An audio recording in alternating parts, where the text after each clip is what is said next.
my body scan here. I like to do mine laying down. I started with a little clearing breath. Not quite a physiological sigh we'll talk about here in just a little bit, but I'm laying down, trying to feel as heavy as possible on the floor. I want to feel as much of my body as possible. I'm just taking some breaths and kind of following the breaths up through the diaphragm, into the chest, into the head. Really just trying to become aware of the sensations that I have around me in space and time.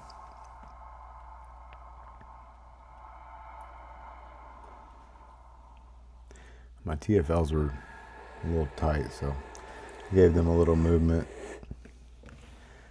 And you're going to get a pretty good example of what the nervous system does here in just a second, because I got annoyed with mine. Because it does what it wants to do when it wants to do it, how it wants to do it sometimes. And this channel is all about navigating the nervous system, but you're going to see here in a second I get into some somatic shaking just because my body's like, hey, you're downshifting into parasympathetic, then I'm going to off-put some of this sympathetic activity that you build up throughout the week, and you'll see it. I'll start to shake here in the shoulders just a second. That noise that you just heard was my throat, larynx opening up. Things are starting to relax. And it doesn't look like much anything's going on, but there's a lot going on internally. I know I look like a goofball right now, but we're opening up our mouth. It's a pandiculation to stretch out my jawline. When I heard that noise in my larynx, I decided to open up big and wide, get a pandiculation in my jawline where a lot of tension and trauma is stored, and you can see my shoulder started to talk to me after I did that. So I tried to clear that out with a physiological sigh. A real deep, deep breath in, 1, 2, as deep as possible, and then out, and you can see what happens. It set me off. I'm starting to yawn. It's another signal of going parasympathetic. Starting to have tears that are building up in the outside corners of my eyes. And so I just wanted to ground out before I start this Arch and Flatten activity. Put a hand on my belly, hand on my chest. And one on my chest could have been a little higher, but I wasn't quite sure where my mic was, and I didn't want to slap it on you guys. Taking a good clearing breath. Trying to get my mind right for this activity, get everything to open up, and you can see what happens. Hey, rest and digest, feed and breathe, my favorite too. And I gave myself a big pandiculation. Not really thought out, just going with the flow. It's what I felt like doing, so I did it. Clear the tears out of my eyes, another signal of the parasympathetic activity that's been going on from the movements we've done so far. We're going to move into our arch and flatten. This is the arch portion. You can see a little bit of gap in my back. I tucked my shirt in like a nerd so you guys could see it. But picture your pelvis holding water like a bucket. You want to pour the water out of the front of the bucket.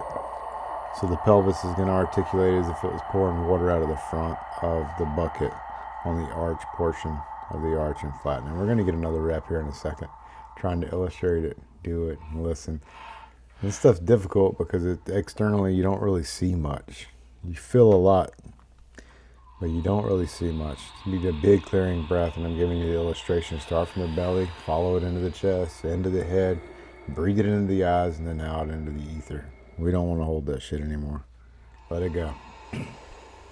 Clearing breath. We're going to flatten now. Lower back's going to go flat as possible. Navel is going to pull in towards the spine. And we are going to be pouring water out of the opposite side of our pelvis now. So we're trying to pour it out of the ass side of our pelvis, right? So I've got water in my pelvis. I'm going to pour it out of the back of my body. The arch and flatten. I'm coming back to neutral, and you can see me going back into somatic shaking. I'm like, man, I'm not going to film a great video right now because I'm not completely in control of my body, but this is how it goes, guys. Nervous system work. We work with our nervous system. We don't tell it what to do because it will get angry. Coming back into the arch portion, you can see I'm pouring water out of the front of the pelvis. Big, big, big belly. Eventually I'm going to look up at that belly button. It's going to help me push out that pelvis a little further and give that psoas some love, man. And on my psoas is my biggest pain point. where I store all of my trauma, tension, emotion, whatever you want to call it. These are languages and words that we use to describe experiences that we've held in our body. But yeah, my psoas is a big pain point. I'm sure for a lot of you guys that have found me on this channel, yours is as well. So found your tribe if you've got a difficult psoas.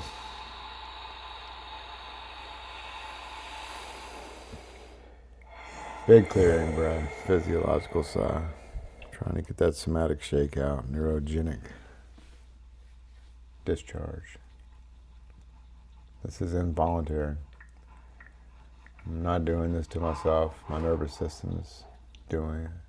It's a pretty odd sensation, but if it ever happens to you, you can just straighten your legs and everything stops. Going back into the flattened portion, you can see the navel pulled in towards the spine. Back is flat, back is flat. We're going to do some transverse abdominal breathing here. At the bottom, we're holding it. I want you to think your ribs are some wings, and we're going to breathe into them and try to touch the walls on the side. Keep the navel tucked in towards the spine while we do this. Navel's tucked in. Rib cage is trying to kiss the walls to the side. You're going to really feel this in your middle back. You got a lot of dorsal activity if you're the type that goes into freeze a lot. This one will feel really good to you.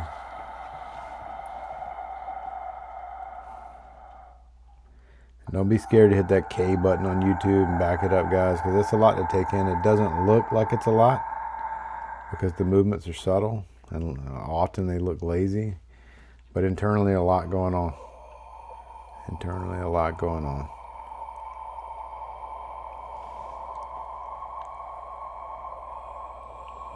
My TFLs were getting tight again, so I brought my kneecaps in to show a little love, let them loosen up. I'm going to walk my feet out that are standing and pull my knees in and breathe into those TFLs since they keep talking to me. And that's what these exercises are all about. We go under our body and we have a conversation with it, like, hey, what do you need? What do you need from me? And there's a series of exercises that will give these body parts exactly what they need to release the trauma and tension that's been held from years of fight or flight. Again, I got some somatic shaking going on.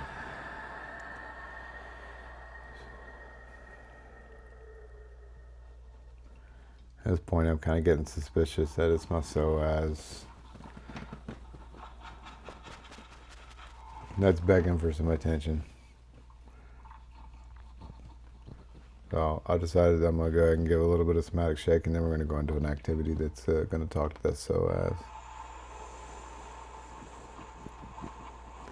Physiological sigh. Heard the 1, 2, let go. 1, 2, let go. Bring it as deep as possible, and then just fog the mirror, push it out.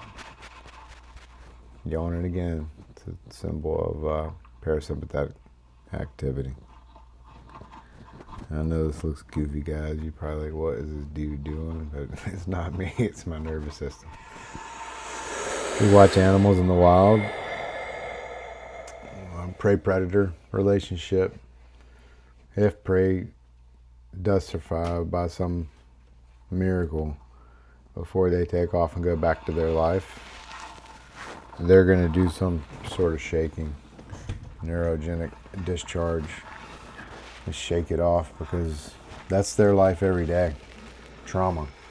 They store that, they'll get into a dorsal state of mind or state of body or state of wellness, and we'll be there forever. And they'll become lion bait. And this is where I was like suspicious of my psoas. So this is all I always do this to kind of check my psoas and see where it's at. I'll flatten my back and sit up into it just a little bit, and you can see all the what Thomas Hanna used to call sensory motor amnesia. And it was just acting out like, yeah, dude, I've been screaming at you this whole time. Why'd you wait so long? So this is psoas activity. Right hand behind the head. Left leg is going to go straight. Lower back's flat, flat, flat. We're going to breathe into the belly button. You can see me giving you that physical cue on the video. Breathe into the belly button. Big, Just going to massage that psoas and slowly as possible, with as much control, we're going to go back down. Nice and flat.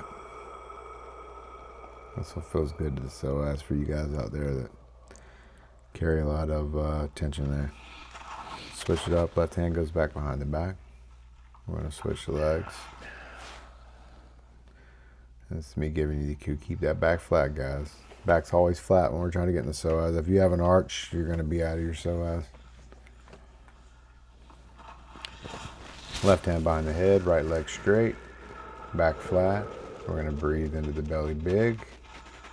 Contract everything nice. And we're not just going to plop out of it. We're going to go slow and steady. And remember, guys, that last 10% of this movement is where all the gold lies. You're going to get the sensation where you just want to plop out of it because you're like, oh, it was a lot of work.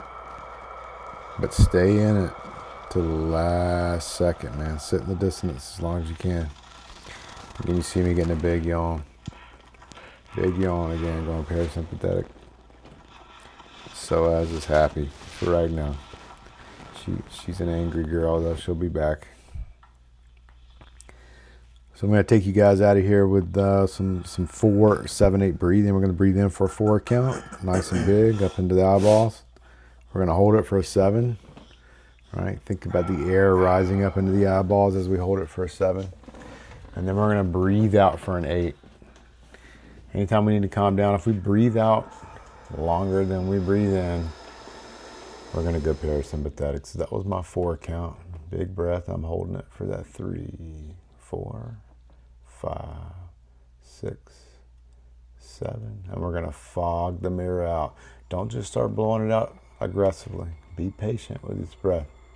Fog the mirror. We're doing this for an 8 count.